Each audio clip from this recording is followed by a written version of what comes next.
Welcome back to the Southern Quality Ford Friday Night Blitz. Before we leave you tonight, we're going to break down a handful of the high school football games that we saw from this week. And let's start out with what was our Southern Quality Ford Friday Night Blitz game of the week. Evangel, Houghton, Jory, you were out there at Harlan Stadium. What did you see out there?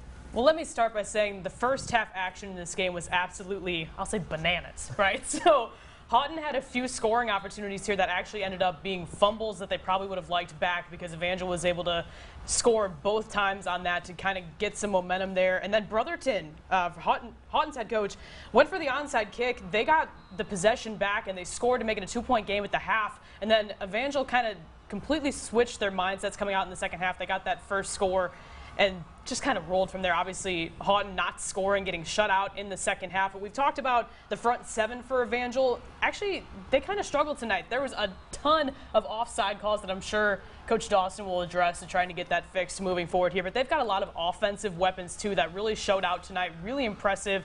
Just overall, Evangel, they started the season with that very tough schedule. But you see them playing in district now. They're 2-0. You see them playing teams like this. And they're a very good football team, so I'm excited to see what they do the rest of the season. It's one of those things when you play a team like Duncanville, who's ranked 25th in the country, and Bishop Dunn's a good football team, and North Little Rock's a really good football team. Coach talks about it all the time. Iron sharpens iron. Real quick, I want to talk about this Houghton team, though. They hung with Evangel through that first half, and they have a lot of talent. Peyton Stovall at QB, C.J. McWilliams, one of those kids that when I talked to Coach Brotherton earlier this week, he said there's not many players that he's been around that when you get the ball in his hands, no one can replicate what he does. So Houghton, you know, the future, all these kids are young, still bright for this team the next couple of years for Coach Brotherton. Coach never talks his team up. He always tells us how bad they're going to be before the season. I hear you, Coach. I talked to you about that tonight. Like, he always said, oh, we're not going to be any good, and then they're good every time. He's trying to pull the wool over our eyes. All right, let's go to the Loyola game. Coach, I was out at this game. Loyola, they could throw the ball a little bit. They got a pretty good, solid football team. This is a nice catch here. This is a team in your district. Like, do you know anything about them? I know they're a well-coached team. We played them last year, and it was a great game. And we're looking forward to playing them here in a couple weeks, and we're expecting just a great game. I like what I see out of a Coach Jeter coach team, and look at this. You see how good that was shot? Nice. Oh, that was so good. I'm pretty sure that was me.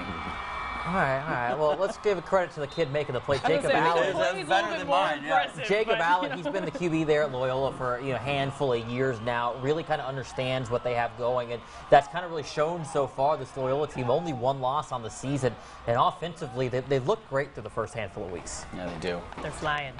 Flying like flyers. Yeah. Let's go to another game over back in Bossier Parish. Airline Vikings, they haven't beaten Parkway since 2012. That streak continuing. Tough loss to Parkway tonight, but a hard-fought game. You got a great play like that right there. The KB Smallwood going up and getting the pick and then getting his turnover chain. But Airline was in control while I was out there for most of the time I was out at this game in the first half. The kickoff return for the touchdown by Brandon Marshall. But there was one play, and I was sitting there talking with Airline's athletic director, and it was this play right here. That should have been a pick six. That's a 12-point or 14-point swing because then Parkway takes it into the end zone, takes all that momentum into the half, and then win the game. So, like a play like that, Coach, when you see your kid and you go, oh man, he's got a pick six, and then he misses the ball, and then they take it the other way. That kills you, doesn't it? It's really tough, and the hard part is trying to motivate the kids to get back out there and move on to the next play. So that's a challenge right there. Real quick, getting into one last game tonight. Let's head over to East Texas for this one. The Marshall Mavericks opening up district play. Last year went winless in non-district, then ran the table in district play, going undefeated and winning that district. Tonight, starting out the right way again, getting a big win to open up district play over Lindale. Coach Claude Mathis got his guys going when they need to be. Those district wins, the only thing that matters when it comes to playoff seeding over in East Texas. And Claude Mathis, he told us when he got hired for that job he was going to build a winner there, and he's doing it. They are rolling. All right, well, we're just about out of time here. Coach, thank you so much for coming and joining us. Thank you for watching. We'll see you next week.